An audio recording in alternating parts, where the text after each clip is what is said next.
I don't know how to operate. Right. Magician. Thank him. Thank you, Kim. No problem. Well, yeah.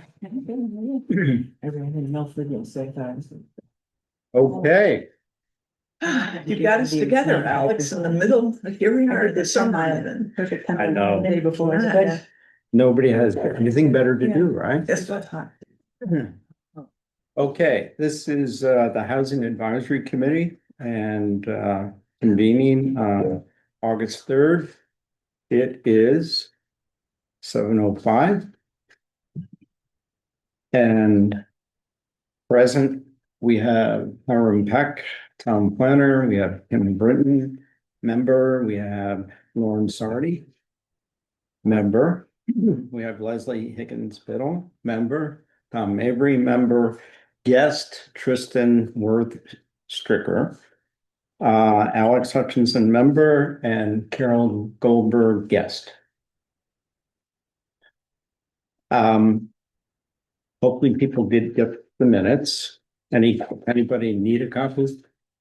I didn't get. I didn't see him in the email. The minutes. It got sent out many moons ago, like within the few days after our meeting.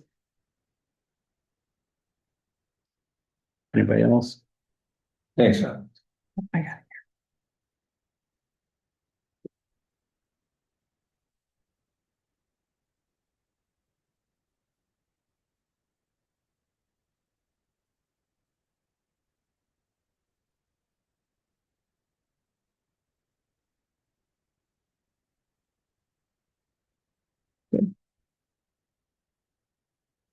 Move to approve. Second. Any comments, questions? If none, those in favor of adopting the minutes, say aye. Aye. Opposed? Abstain. Great. Well, thank you very much. We have, I mean, the bulk of the meeting is really going to be driven around things that Tristan's been working on. He's got some really good stuff. And I think the best thing to probably do is let him go through his presentation. That'll probably take about 10-15 minutes. If people have questions, please stop. But I hope it will drive some discussion. So with that, I'm going to turn it over to you, Tristan. Okay. I think I need to be the host again to share my screen.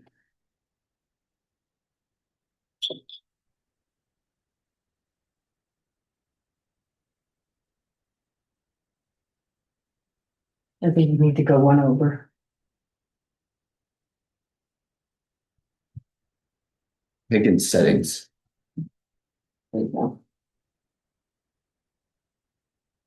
You got it? Or not? No, I think in settings, I have to become the host of the meeting. So you are sharing.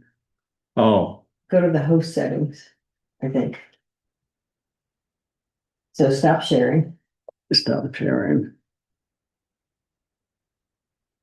down at the bottom, host tools. Next to record.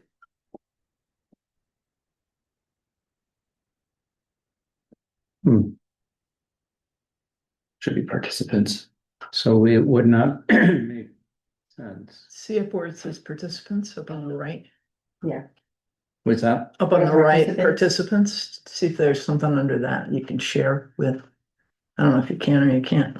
Yeah, it's up, yeah.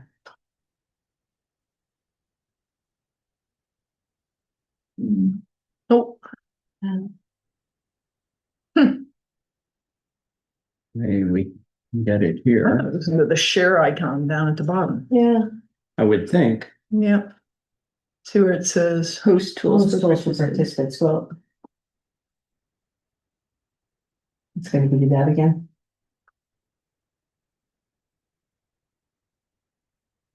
There it is. There he is, Tristan. All right. And I think if you tap on me, you could, Tap on you. Can you yeah, go on to the three dots. over to the right? When you're, Oh, yeah, when you're, no. Click on, go up to Tristan's name. and three dots to the far right, Oh, right there. make host. Yay. Rocket science. We, Okay. Yeah. yeah, okay.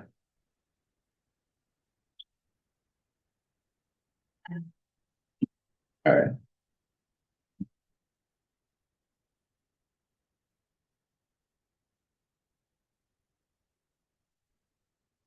Here. And I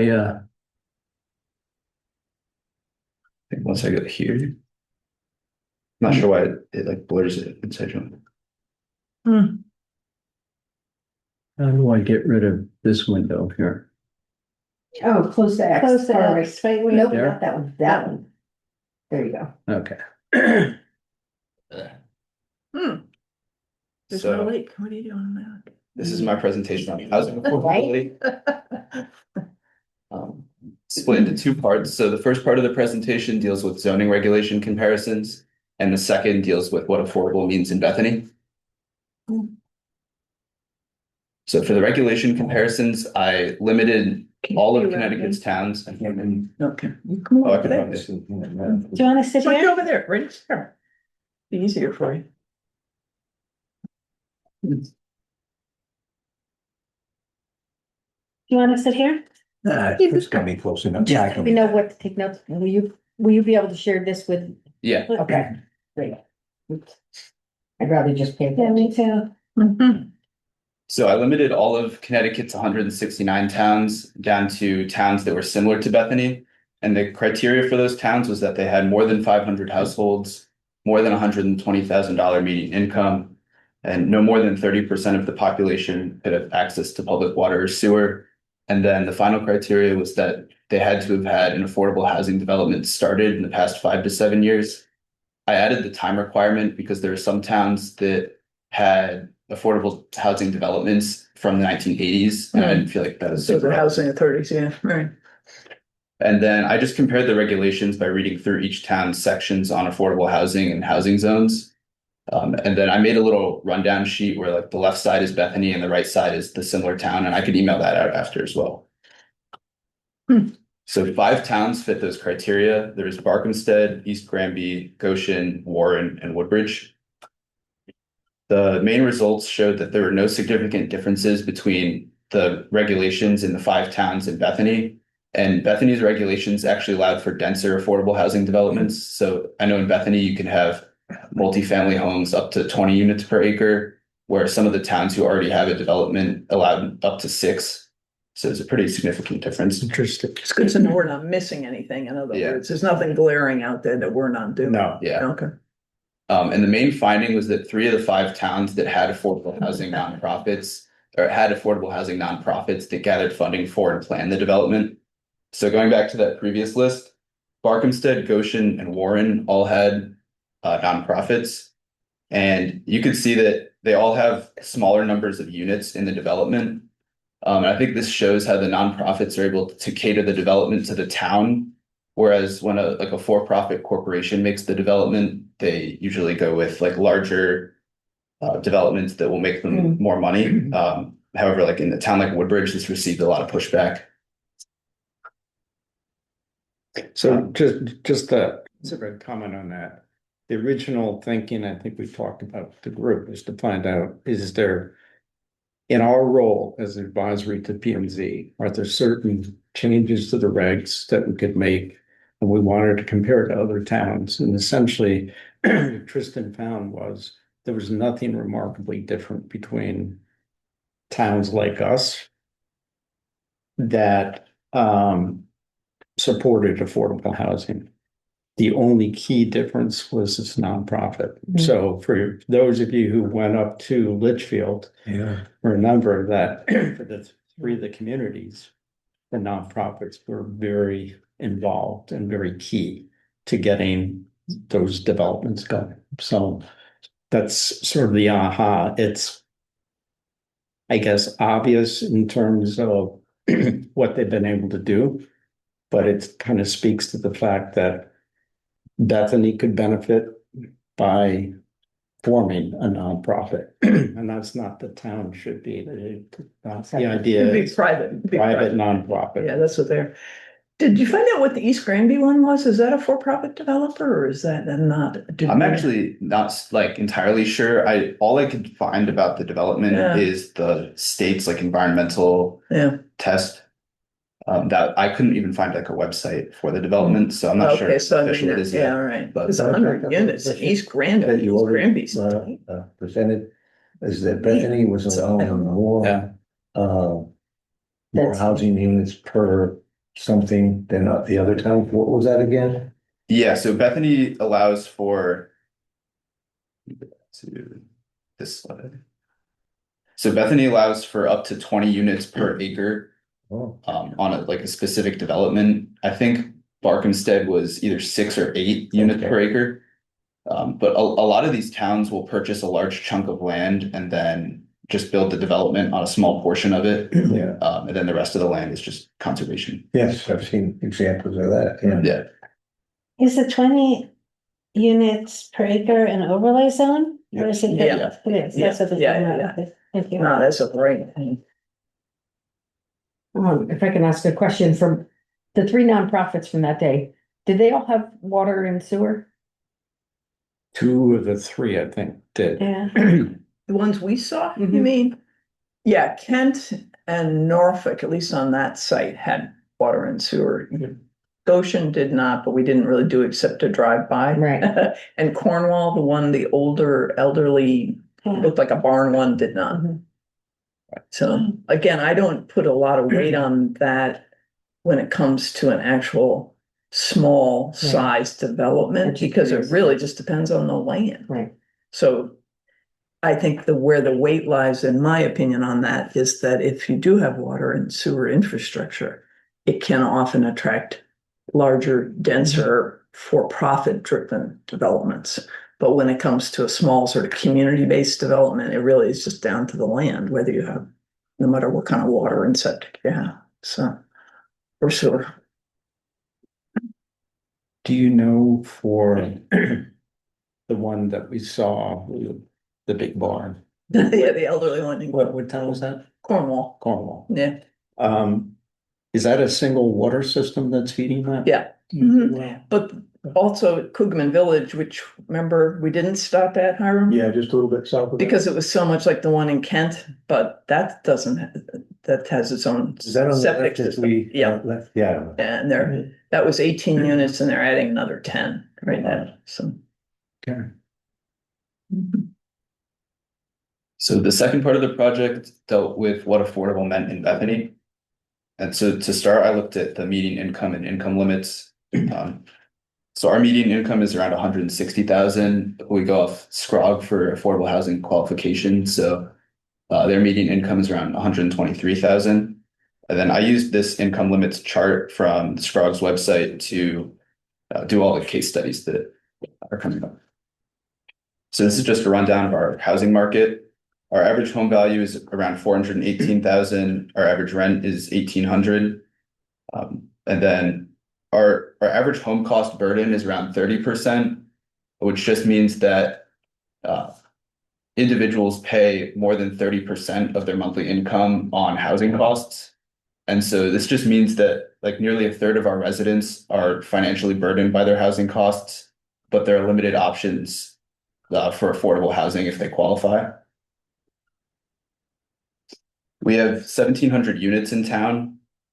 We have a small number of rentals. We only have around 130 rentals. And then we only have 28 multifamily homes, all of which support 2 families. So I know that the development in Warren is like a cul-de-sac with 3 townhomes and has 8 units total. So I think like a development like that in Bethany would both raise this number and create affordable options. And then our minimum lot size is 1.5 acres, which that creates problems for the third case study. So. Well, these are half of town is 3 acres. Yeah, Yeah, it's Joker. But we do have a lot of grandfathered lots that are smaller. Sure, Um, naturally.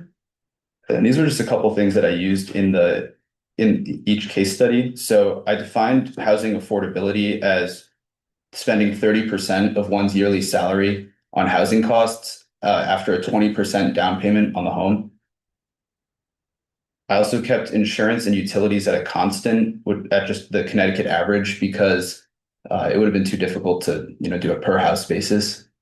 For utilities, I just did electricity since we don't have sewer or water. And then utilities are only factored into renters' monthly housing costs. For homeowners, it's just considered like a normal expense. So the first case study dealt with a first year teacher at Bethany Community School. The average starting salary, according to their teacher contracts, is around $60,000.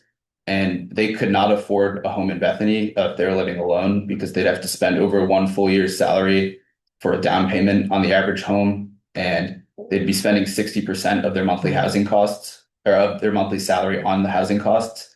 However, they do qualify for affordable housing at 80% of the area median income. So this is just like the math behind that last slide. Mhm. So the down payment would be around $83,000, which would take them roughly 7 years to save up for. This is on the including- regular market if they were going for the average house. Yeah, the average home in Bethany. Okay, okay. Right. And then their total monthly housing cost would be around $3,000. I used Yeah. a calculator on mortgage using Forbes mortgage calculator. That'd be like $2,000 a month, and then property tax and insurance. So an ideal home for them would cost 30% of their monthly salary would be around $1,500 a month. And so that home would cost $220,000, and only 14 homes have sold at that price in the past 2 years. So if we were to say, let's build some starter homes that are affordable to a teacher, it would be somewhere between, because you never know the family size and stuff, between 220 and 250, say for Bethany. That's what affordable home ownership would be like. It seemed that when we went on that tour, that a lot of that housing was falling into that $200,000 Yeah, range, because yeah. that is the sweet spot. Hmm. And then if that teacher was a part of a dual income household, they'd be making around like 120,000. I just doubled their initial salary. And they could likely afford a home in Bethany if they saved aggressively for the down payment. So I think they'd have to save 20% of their yearly salary for 4 years to save up for the down payment. Mhm. And they don't qualify for affordable housing. Unless they got 5 kids. Yeah. Well, if you have lots of kids, it depends on the Oh, family yeah, size, yeah. what you could do. Um, 3 kids. Yeah, so the down payment and monthly housing costs are the same. And the number of homes that have sold at the average home price in Bethany in the past 2 years is 44, but there are currently 0 on the market for that value. Hmm. The second case study focused on a renter. I said their total monthly housing cost would be around $2,100.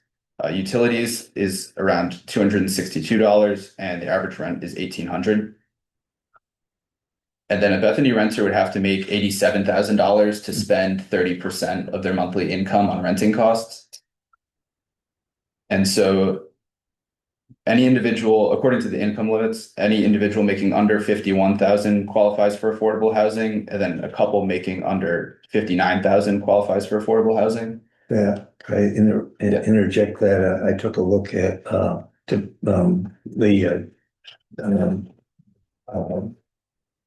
I'm sorry, the public works employees, Hmm. and they're averaging so that might work for them. Hmm. A rent in that vicinity, they're averaging 50,000 706 a year. Hmm. As much as that Yeah. can be accurate from the internet. Yeah. And then the only issue is that we don't have a ton of we don't have a ton of apartments that are at 60% of the area median income in Bethany. Mhm.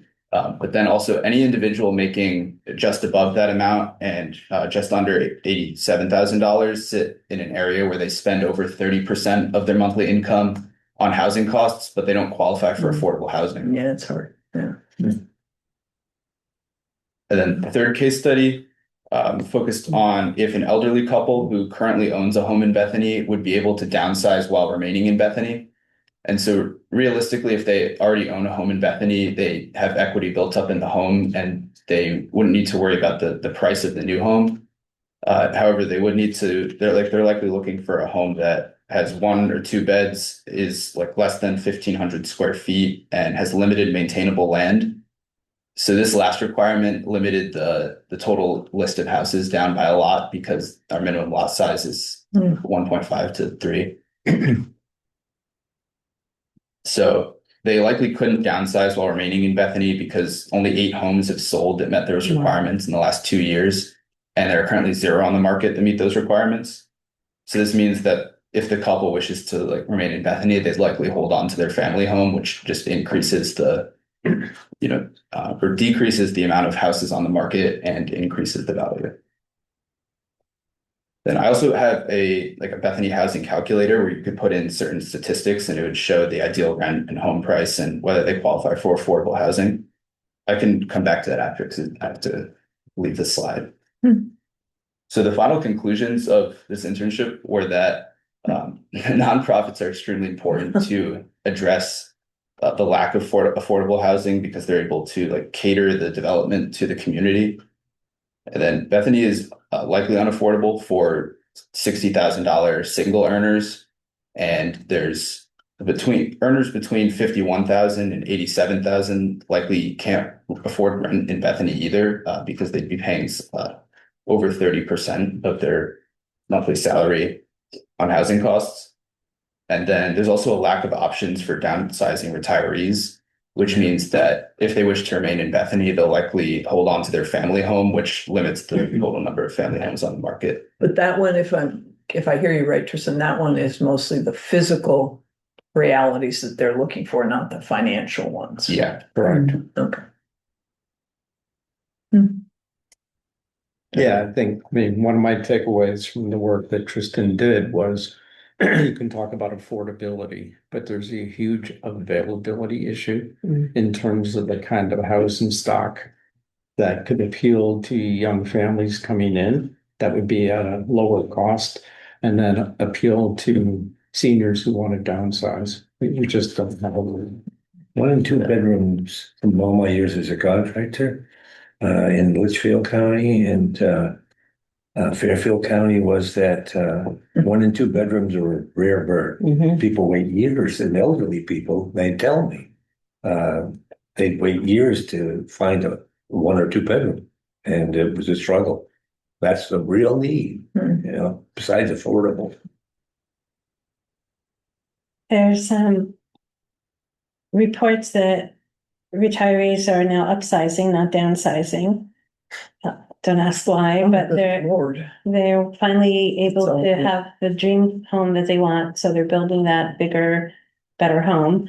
The other thing is I talked to now 2 developers, not a large number, to mean anything, to ask if they would build smaller houses here, 1,200, 1,500, and the answer was no. That people just, it's not that it's not worthwhile to them, but they've built them and they've sat on the market for up to 2 years because the difference between, the smaller houses and a little bit bigger, the tax difference wasn't so great. So people wanted the bigger house. And they specifically said that with regard to bigger houses. This one guy was talking to me about 2,400 square foot versus 3,600 square feet, which I understand it's not that small, but, and he said he had the hardest time selling the 2,400 because the tax differential was just so minimal that people went for the bigger one. And they're not building the smaller ones because, they just can't sell them. They said they've tried and they just can't sell them for all the money. They have to buy the land, they have to then build, and they are not getting their money off of it either. I think it may depend on the concentration and density on Exactly. the acreage. Exactly. To make that work, yeah. You're right. Location, where were they, what town were they building? The people I had talked to, they're Woodbridge, Orange, Wallingford, and I forget the other town, but those towns. So you talk about the tax differential, isn't that great? How about the cost of the house, the price of the house? I don't know that, I mean, if you're I didn't really talk increasing about the that. Square footage by 50%, going from 24 to 36, you would think there would be quite a notable price difference. I didn't ask the price of the houses. I was just trying to find a way to see if anybody was, how could we, how do we appeal to developers to get them to build smaller houses here? But you're exactly right. I think it's the density, Yeah. because it has to be affordable to them. I think for me, in talking with Tristan a little bit as he was going through all this, it was important to get a sense of what it would mean to have homeownership houses that people could afford within a Bethany context. Yeah. It doesn't have to stay with public works or teachers, but it is at least something that if a neighbor asks me, when you say affordable, what do you mean? I wanted to have a number in my head. So I could say, well, to sell a house for 250 rather than where it's going right now, which is 450 and up, would be more what those of us who've been here a while bought in at and could understand that we could afford. So it makes it more real. But the other reason, honestly, Carol, was so that if we sit here as a committee for P and Z, that we don't sort of slide into the trap of saying, well, if we can increase density, for-profit developers will come along and try to make some of their units affordable. They might have a cost spread differential a little bit, but I wanted to be sure we knew what that number would look like before we sort of tried to talk to people and say, okay, you can build now 15 homes here instead of 10, but you got to make some of them affordable. And for them, it might mean, well, you make some 450 instead of 750. In our terms, that's still not affordable. And so it's sort of a reality check of sorts. I guess my question is, how do you get a nonprofit? I mean, the places that we went to visit, the nonprofits were incredibly successful, but they've been around for 15 years. They'd learned to raise money. It took a long time for some of them to start building. Who do we hook up with? How do you do this? How do you find a nonprofit? Who sits on it? Are we going to start one? I mean, Yeah. I'm not saying that's a simple path. The ones in Warren and Goshen, I was involved with the one setting up in Goshen as well as the ones we looked at, but the one in Warren just at the beginning, those are probably not 4 years old yet, and they both have projects.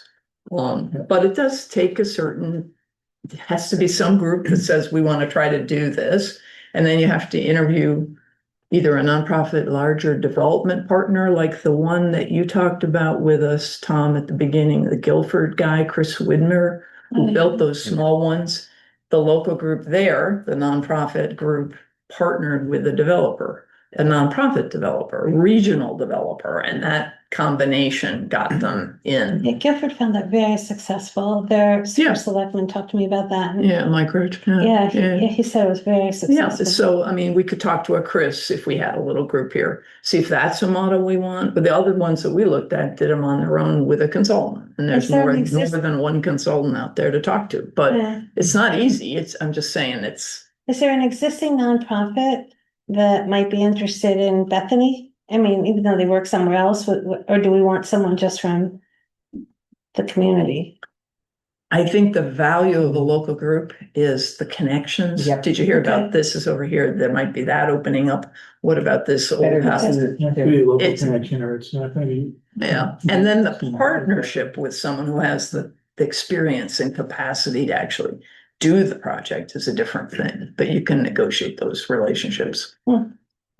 Do you agree, Hiram? I didn't mean to cut you off. Absolutely, absolutely. I think that the local connection is really critical to make people understand and feel that you're coming from your community, you have it. So there's lots of expertise out there, and we talked to Bob from Sunwood, and Carol came up from Westport. There's a lot of expertise. Carol Martin, yeah. But it has to be a group of people that are based here, my recommendation, that really have the best interest for the town at heart. There's a ton of different things that they can do. And finding the right product that fits here is really important too. But what you might build in some other town is not gonna work well here. And in my opinion, it's gotta be really well designed and well sited. Because we don't have any water, we don't have any septic, sewer. So it's gotta fit that particular model. But there's a long way to go. I mean, just based upon the last meeting that group came in with, they did not have their act together at all, unfortunately. Is that the early farm thing, you mean? Yeah, Yeah. it was unfortunate, I think, and but I So think there's, just as an aside, I did meet with Michael Sapper. Are you familiar with?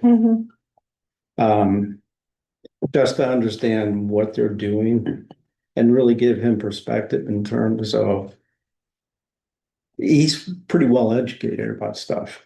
And the fact that it's difficult for the town to say no. The town has to figure out a way to navigate and negotiate with the developer, because if that developer can successfully demonstrate that he can get 64 units there and meet the safety, the water, the septic, and all that stuff, he's going to do it. Whether we give him permission or he goes through 830G. So he seemed to be very familiar with that. The biggest issue, at least for him, and he's speaking for, I guess, a bunch of the neighbors, it's a communal septic system. And his big concern is where that would be located. He would be just physically down. And I know Jamie Sterling has said the same thing, if there's a failure there. So do you know whether or not State Department of Public Health has this whole requirement that Rocky Corner went through about public water supply that starts more than 25? Is there a similar provision on septic? Yeah. yeah, the septic systems in Connecticut are extremely conservatively designed. The chances of them failing, and years ago, that was probably more the case because of the insulation and the technology. Today, it's really not the case at all. You have to have a reserve anyway. And it has to be properly designed to begin with. The whole Green Haven problem had to do with wells. Yeah, not the septic side. And not Yeah. the septic so much. And that blew the thing right out of the water. So, in my opinion, and some of you may not know, I mean, the consultant that handled that, they didn't drill the wells first, and they should have, period. And that's the type of thing where well and septic has to be done first here because there is no sewer. And so I think that's really, really critical. And the number of units, you sort of back into the number of units based upon the capacity of the well and the septic. So Makes sense. design is a whole other thing. In the last 6 months, I've probably done 3 8-30G applications, almost 600 housing units. That town had all sewer and water. Avon. But the design was, the governor came, he liked it. Yeah, I know. I saw the ad, the coverage, and I went, "Whoa! I bet you that's Hiram up there." So, well, but that's a different story. There's no question about that. It happened to be, and the location is sort of critical as well. People have to be able to live with it. You can't drive by it every day and think, "Oh, that's terrible. I don't like that," or whatever. People have to feel comfortable with it. So it has to be designed well. But I mean, you can't build anything in the state of Connecticut now for less than $400,000. You just can't. And so that's why that private nonprofit is critical. Their access to getting grant funding is critical. Can I ask you a Can't do quick that. question on that very thing?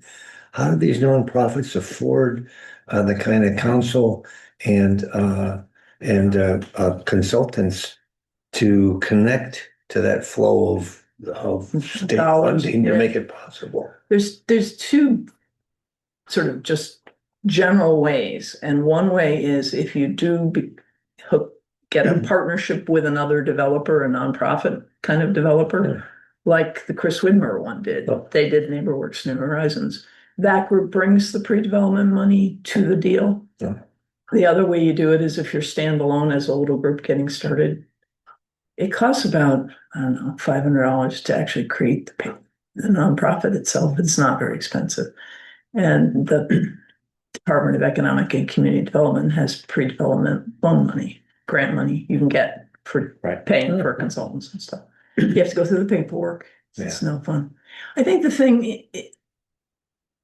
that if there's one takeaway for me, having done a lot of this work, as you know, is the real issue, the real benefit of a nonprofit is not so much, I mean, you're absolutely right, Carol. It doesn't come out of the box charging along right away and deliver something in the first couple of years.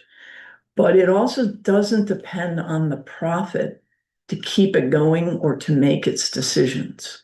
So the money that's coming in and the commitments, the biggest issue for all this kind of work is time. And it's the time to do the right testing, and it's the time, to go through the bureaucratic mess of getting the grants. I mean, it's a very time intensive thing. And if you're a for-profit developer, that's exactly your enemy. Yeah. Whereas if you're a nonprofit community-based group, it's not the end of the world. You just keep doing it. And so, I mean, in the short run, you don't do it speedily, but in the long run, you're there. And that's often the difference in sort of the product that we see at the end of the day. So Hiram, the call we had with Ben Lovejoy almost a year ago now. So Ben is with the Department of Housing. Yeah. He heads up the technical assistance. He kept talking about the availability of They got funding. money out the Yeah. wazoo. And it is this kind of thing to return consultants to do site evaluation, Yeah. to do Testing. and that sort of stuff. thing. Yeah. So I don't know whether or not, is that money still there? Is it in any risk of going away? Based on, I would think that with the latest bill, Over by the door. that was enacted, that it would be enhanced, if anything. There's a lot of issues. One is whenever you apply for grants, it's extremely competitive. No question about that. I think that one developer, an excellent developer, very credible in terms of what they say. They applied for money to do affordable housing development and through CHFA, Mhm. and they missed by 1 point. Was that tax credit money? Yeah. Yeah. So it's very competitive, no question about that. So you have to have a small group that really wants to stick to it. I think that's really critical. And you also have to have, be careful when it's designed. It's probably going to be an 8-30G, just based upon to see people's reluctance here to sort of accept any kind of density other than what it currently is. And it doesn't have to be tremendously dense to do that. It just has to be something that doesn't fit in their regulations and that they want to get approved, within a year. But if you spend 2 or 3 or 4 years in court, then the profit's all gone. But don't you also need a piece of property? Yeah, oh, yeah. I mean, but we might have a developer, we might have a nonprofit, might have people who are interested. The first thing to do is find the site. Yeah. Yeah, but we don't have, You don't need it. Well, you don't have to, You don't the need a town doesn't huge, have a site. you don't need Private 100 developer acres, does. You might need 3 5, acres, you get 2. 5 acres, absolutely. Start small. See, I Look think at that, those Kent, developments, that one, the first one we saw, that was one that was gonna be repossessed anyway, had tax problems. Yeah. And the town said, yeah, we gotta do something else with this. So there's things like that that come up all the time, people either can't pay their taxes or, the husband died or the wife wanted whatever, but there's probably different situations, and I think that private nonprofit would be plugged into local people, that's the idea. well, I think the other advantage would be the for-profit developer is going to be looking for the 30, 40, Yep. 50 acre Yep. type Yep. capability. But if you have 3 or 5 acres out there, you have a nonprofit that can then bring in, and again, I'm only going, A consultant, whatever, yeah. right. And, Bob Wiedemann, who says, listen, I'll do 10 unit developments, that sort of thing. If you find developers out there who are willing to work with you, you can bring the money to them. So you get state grants. Yeah. That's the way I think. You But can even- probably move pretty quickly. Even on small developments, Hiram, you think that would be, even with those in a nonprofit, would end up as 830Gs? Well, I don't know, it really depends on what the reception of the town is, Yeah. and how it fits really well. I would say I've only been involved in a few 830Gs because I wasn't the developer. I was the technical assistance person in the background. But in those, I would say half of them were what we called friendly 830Gs, where like Goshen, where the first select person who was a great guy and he was very much behind doing all of this. He would say, go ahead and have the meetings in town hall if you want, nonprofit. He was very, very good. But he said, I need you to do a friendly 830G, meaning because I need protection, because I'm up for election. Yeah. And he knew it would get turned down by the P and Z for just sort of gut level responses. And then everybody came out fine because, of course, it went ahead and he was delighted. So some of that is also discussion with the administration and the town and what you think is the best way to get to the end. We got a to get great one approval. here. We did. We're very lucky. Can I say that? You're being taped. I mean, yeah, that's true. I don't think these are easy answers. Don't take my comments as somehow, but I think this really helps concretize it a little bit more. Did you learn stuff out of Yeah, this? definitely. What? I'm gonna be the teacher here. I wasn't like I knew Bethany wasn't an affordable town not coming out of college, but like I didn't really realize that like it's not really affordable for anybody unless you make like A lot of money. over $100,000. And even rentals are, I mean, around 90,000. You have to make more than 90,000 to not be Be very comfortable. Yeah. And even rentals, like you're not building up equity in the home, so. Yeah. I think the problem, I keep bringing this up too, because I don't know how to resolve this. The problem for me is we have a statute that gives us a timeline by which we have to do certain things. And we can't do it we're not set up to do some of those things. We have a regional government, SCROG, that wants to do a regional system that we have to make a decision whether to join or not. And that's not an easy decision. Does this committee have a role in your thinking about that at all, Carol? Is there a way we can help the town with that, or is it better kept with the professionals here, which is fine?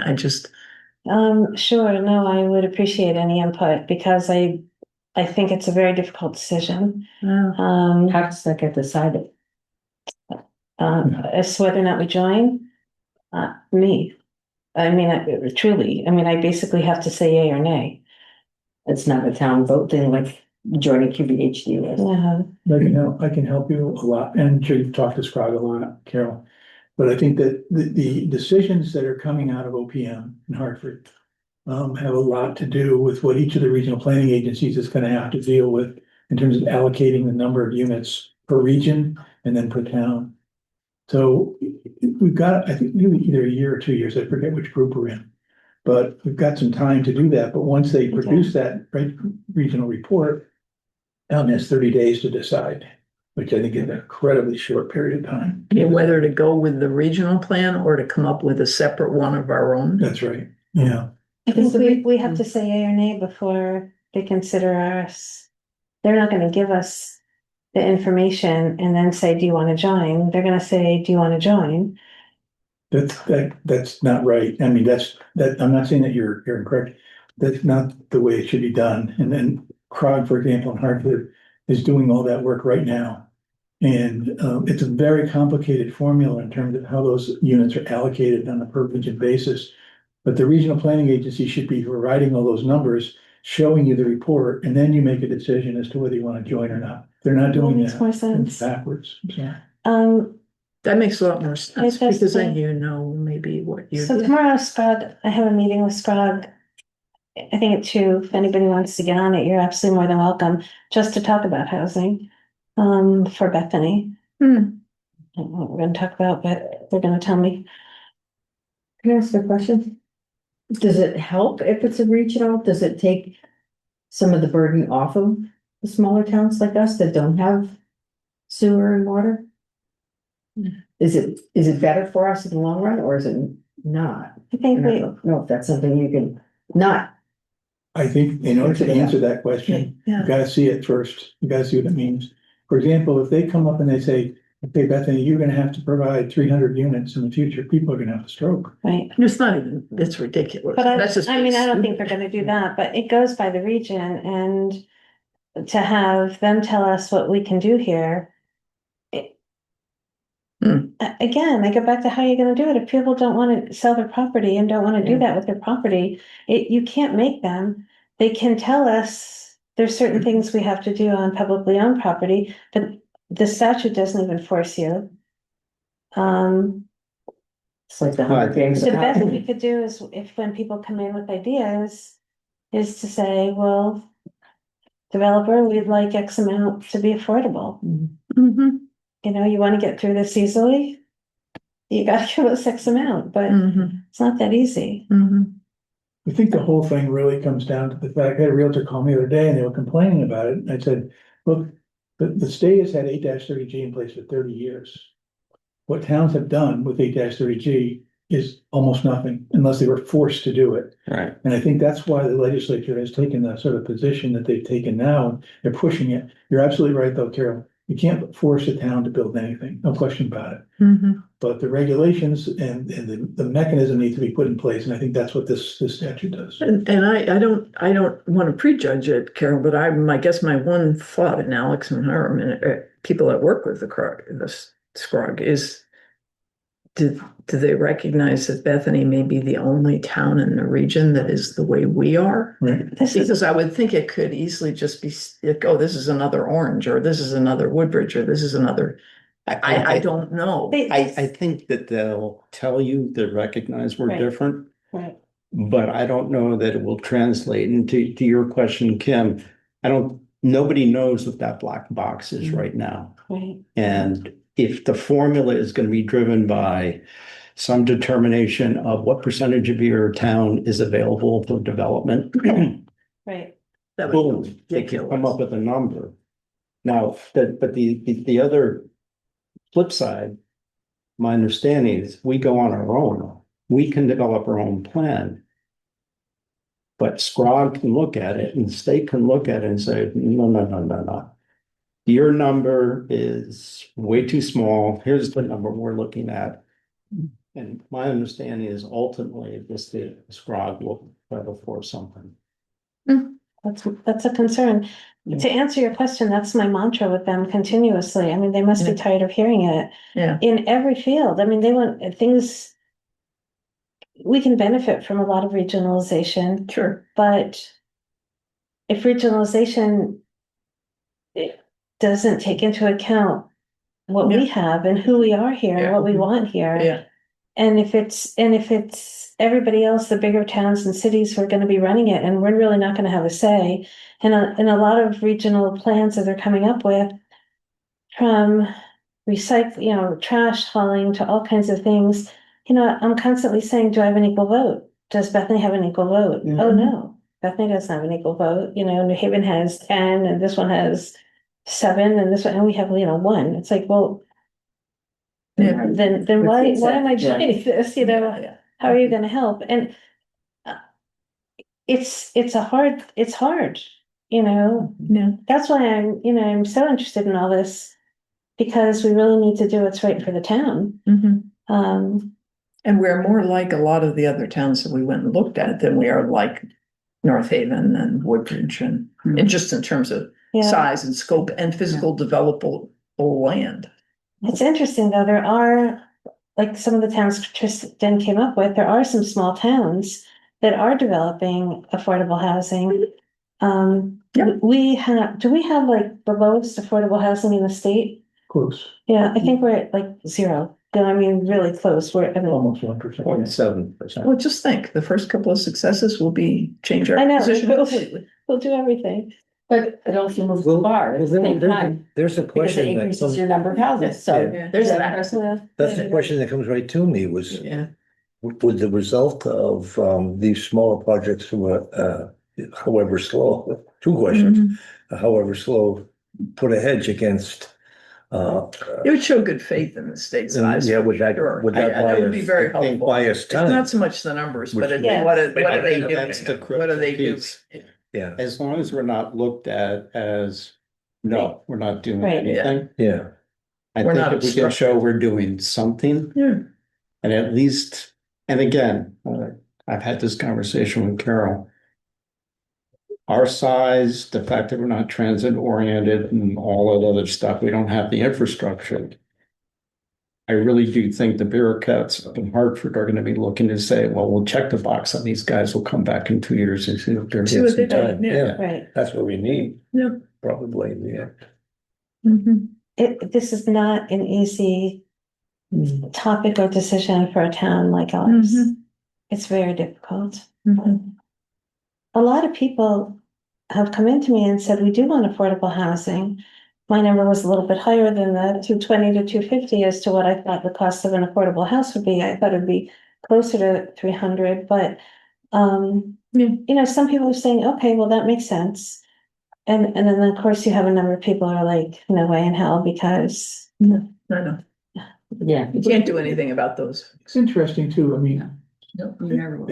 you've all been to the meetings as well, but when people are opposed to it, what are they opposed to? Is it those people moving to Largely, town? yes. Or is it things like you're gonna devalue my property? so, Or is it traffic? What, Okay. and I think that and developing a program that deals with each of those issues whenever the project comes up is really important for people. to Well, I think understand. when we had a couple meetings ago, we had a group of people here because of their early property. I think it was a combination of those people Yeah. and housing value because the wells going dry over Bethany Yeah, Farm. the water. And they're hearing 64 homes, 64 wells going in, and I'm downstream of that. Yeah. I don't want that. Mhm. So I think those are the two Yeah. big issues. Yeah. Well, there's no question, water is a huge issue, no matter where people are located today, very important, I mean, quality and quantity, no question. Yeah. Yeah. Look at Colorado. I was just thinking that, yeah. Oh, I did see on the evening news, local, on NBC, that the amount of water falling on Connecticut is up 50% right Yeah. now. It was. Not surprised. The wettest July on, right, fifth Yeah. wettest. They're wettest getting July. buried in water because of the temperature rise. Right, So, and last I don't know year, if that's the but last year we had a anything. drought that was, Yeah. you know, really serious. Um, So where do you go? Any from other comments or questions? I do want to give a few minutes to Hiram before we pivot out. Just to give an update on what's been going on with planning and zoning. Because I do want to kind of throw a question to the group in terms for what we want to think about for our next meeting. And how we can help. So some of the required zoning changes that are part of that new legislation, 25-1, need to be put into the regulation, local regulations. And I've been worked on those with the Planning and Zoning Commission and given them, information a while ago. And I can send everybody copies of that. They're not tremendously big changes. There's a couple things. There's one thing called a summary review that basically requires housing development, small housing developments to go forward without a public hearing, does not allow a public hearing. Good. And then there are a couple of other things. There's one called, another definition called transit community middle housing. And that's sort of a misnomer because it really doesn't apply to transit communities. It's any commercial property where somebody could propose between 2 and 9 homes. And it could be in, the statute's got a funny wording here, but it could be, in my opinion, it could be in one or more structures. They talk about building, but I think there's, nobody wants to build nine units in one building. So there might be 2 or 3 homes on a piece of property, and that could be transit community middle housing. And that's subject to, again, just a site plan review by the Planning and Zoning Commission. So there's 2 or 3 little changes like that, and those need to be put into the regulations. They were supposed to be put in by July 1. And we didn't quite make that deadline, but hopefully it's not gonna go forward Wednesday either, because there's no hearing scheduled, but I'm trying to convince the commission that we should at least go to hearing with that and get that squared away fairly soon. Is it fair to say that both of those things, while they're coming down from the state, are probably a benefit to a group trying to build something small? Yeah, I think so. Yep, It's absolutely. not a bad thing. Yeah. From my narrow perspective. Yeah. They are small. There's a thing about parking too. It talks about can't require any parking per unit for under Confused everybody. 16 units. The reality is no builder's gonna build anything that they can't park. Mhm. You know, if they're gonna build homes or a small apartment building, they're gonna have to have place for people that live there to park. Yep. Or nobody's gonna wanna live there. So nobody's gonna build anything with no parking, and even though that doesn't seem logical, I think the market reality is gonna take place there. So those things again are going to, they're gonna discuss it again on Wednesday night. Hope they set the hearing soon so we can get that taken care of.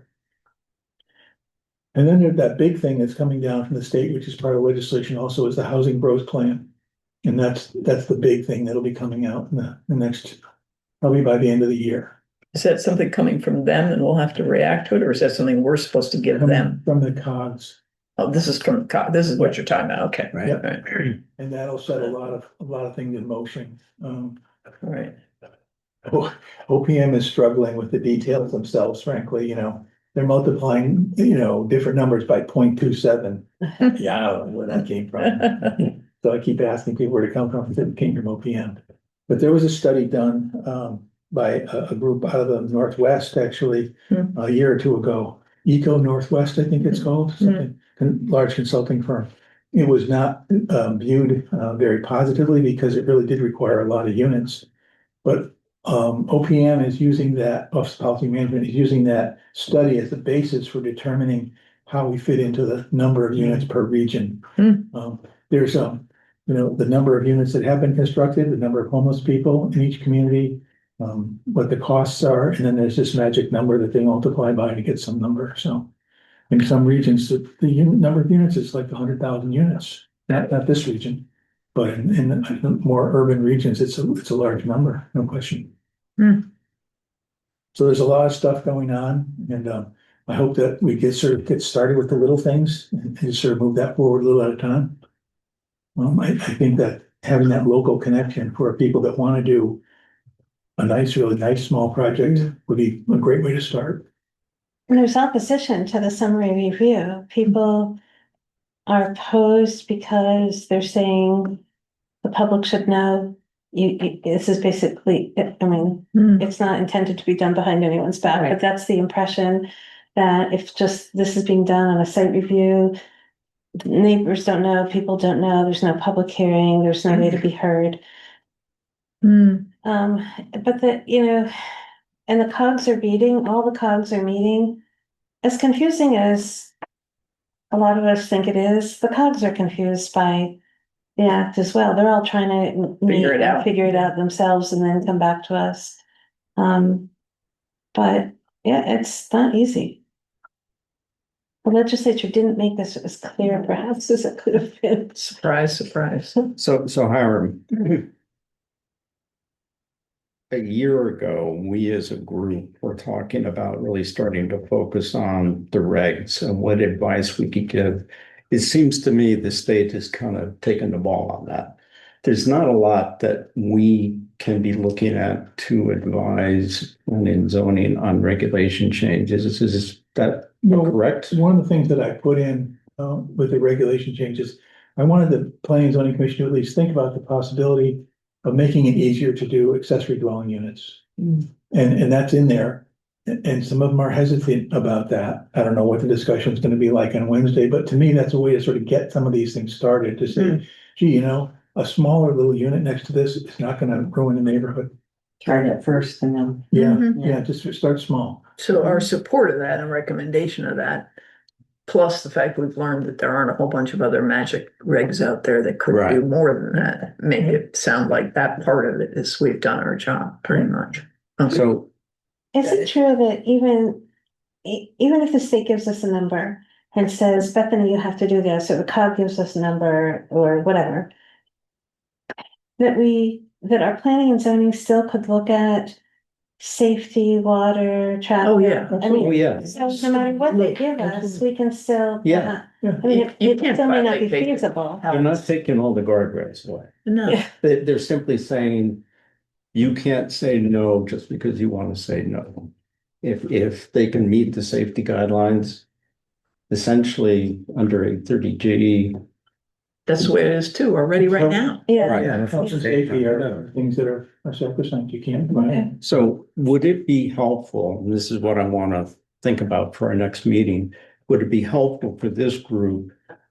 I know planning and zoning Kim, you were on, and we were talking about how do we develop our version of an 830G friendly counter to a developer that wants to come in? I'm assuming, Hiram, at this point, P and Z still hasn't sort of defined what that looks like. Right. Is that correct? Correct.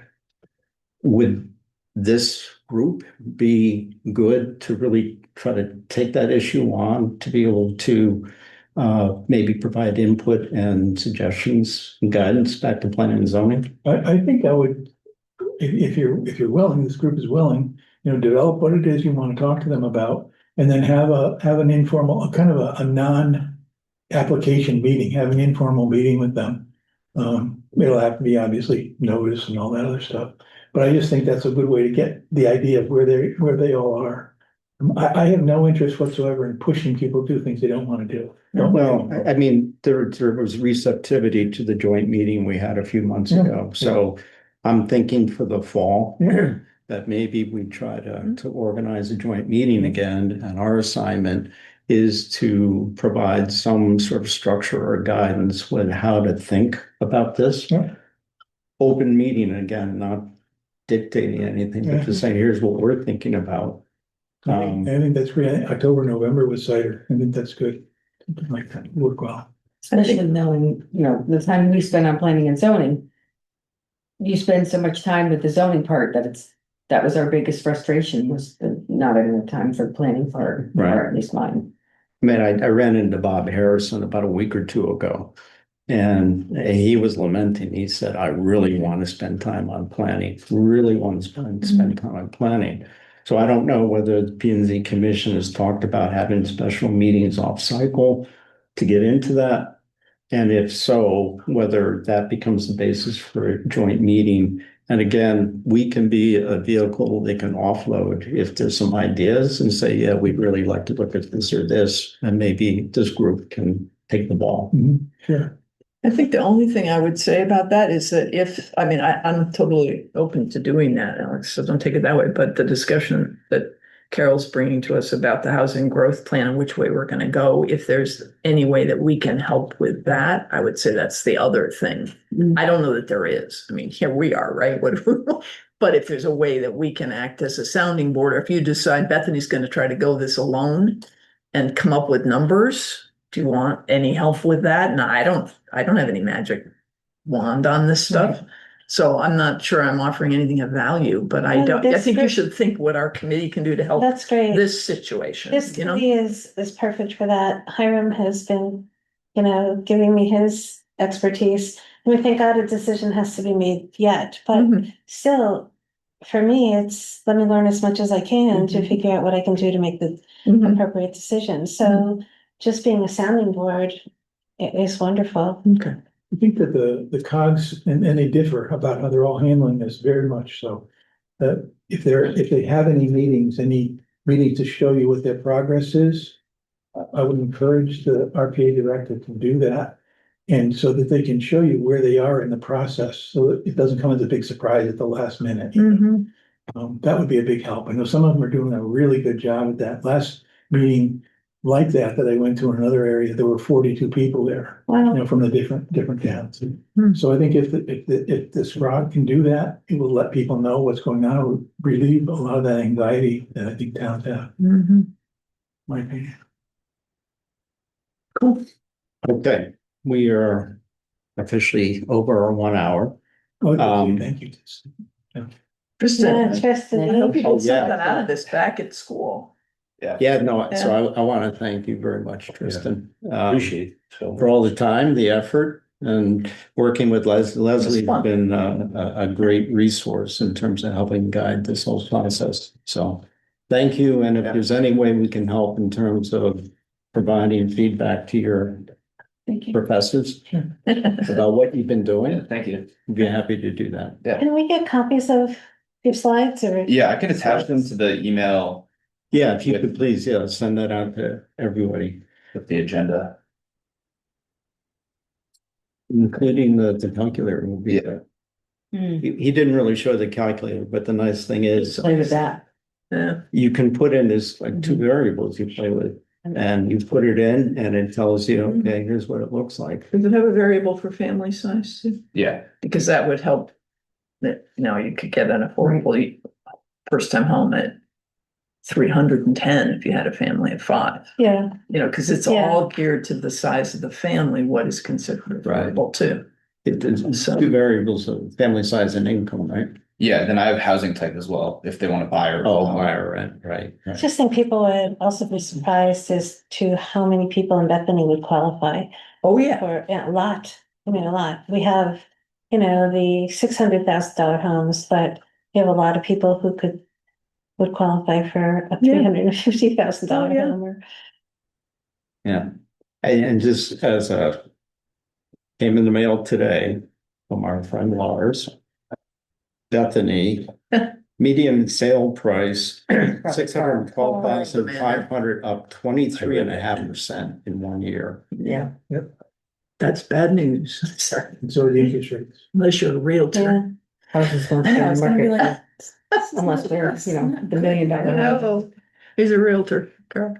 Yeah, Alice, what were you hoping that? Yeah, but they only have like Like, What's that? a year. what were you hoping that our legwork The would interest be rates. going to the, Yeah. towards the next, our next. Like it's very. thinking about Yeah. what might be best for us to focus on. So I think there are two things on the table.